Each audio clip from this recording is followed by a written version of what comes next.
வணக்கம் நண்பர்களே, நாம் அந்த பதிவில் என்ன பார்க்க போகிறோம் அப்படின்னா, செயல்படாத இபிஎஃப்ஓ கணக்குகளில் மோசடிகளை தடுக்க புதிய வழிமுறைகள் அப்படிங்கிற தலைப்பை தான் நம்ம அந்த பதிவில் பார்க்க போகிறோம். நீங்கள் நம்ம சேனலுக்கு இப்போ தான் புதுசாக வந்திருக்கீங்கன்னா நம்ம சேனலை மறக்காமல் சப்ஸ்கிரைப் பண்ணிக்கோங்க. கூடவே பெல் ஐக்கானையும் ப்ரெஸ் பண்ணுங்கள். வாங்க நம்ம இப்போ வீடியோக்குள்ளே போவோம்.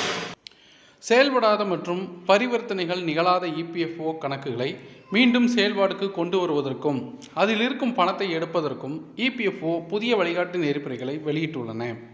நீண்ட காலம் செயல்படாத கணக்குகளிலிருந்து முறையற்ற வகையில் பணம் பெறப்படுவதை தடுக்க இந்த புதிய நடைமுறைகள் கொண்டு வரப்படுவதாக இபிஎஃப்ஓ தெரிவித்துள்ளது.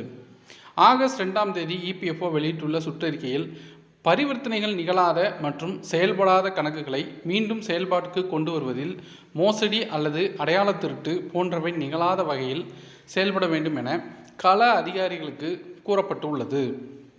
3 ஆண்டுகளில் எந்த பரிவர்த்தனையும், அதாவது காலமுறை வட்டி வரவு தவிர வேறு எந்த டெபிட் அல்லது கிரெடிட் நடக்காத கணக்குகள் பரிவர்த்தனை இல்லாத கணக்குகள் என வரையறுக்கப்படுகிறது.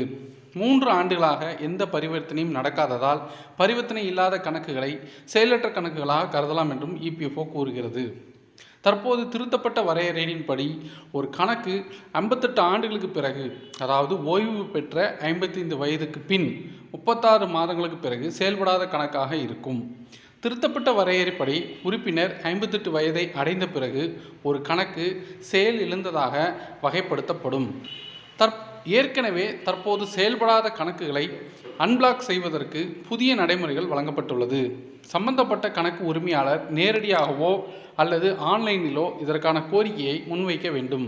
அந்த இபிஎஃப்ஓ கணக்கில் யுஏஎன் இல்லை என்றால் முதலில் அந்த கணக்கிற்கு யுஏஎன்னை உருவாக்க வேண்டும்.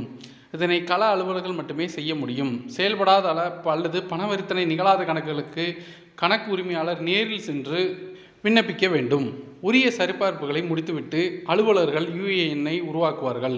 இதனை அடுத்து பேன், ஆதார், வங்கி கணக்கு எண் ஆகியவற்றை கேஒய்சி செய்யப்பட வேண்டும்.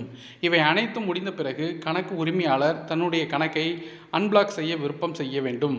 கணக்கு உரிமையாளரால் நேரடியாக அலுவலகத்திற்கு செல்ல முடியவில்லை எனும்போது ஆன்லைன் இதற்கான கோரிக்கை முன்வைத்தால் அதிகாரியே நேரடியாக வீட்டிற்கு வந்து கணக்கினை சரிபார்ப்பார்.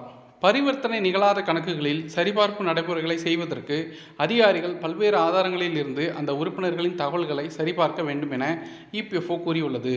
அந்த குறிப்பிட்ட நபர் பணி செய்த நிறுவனத்தில் தற்போது ஆக்டிவாக இருக்கக்கூடிய யுஏஎன் கணக்கு உரிமையாளர்களுக்கு தகவல்களை அனுப்பி உறுதி செய்வது என்பன உள்ளிட்ட புதிய நடைமுறைகள் அறிமுகம் செய்யப்பட்டுள்ளன.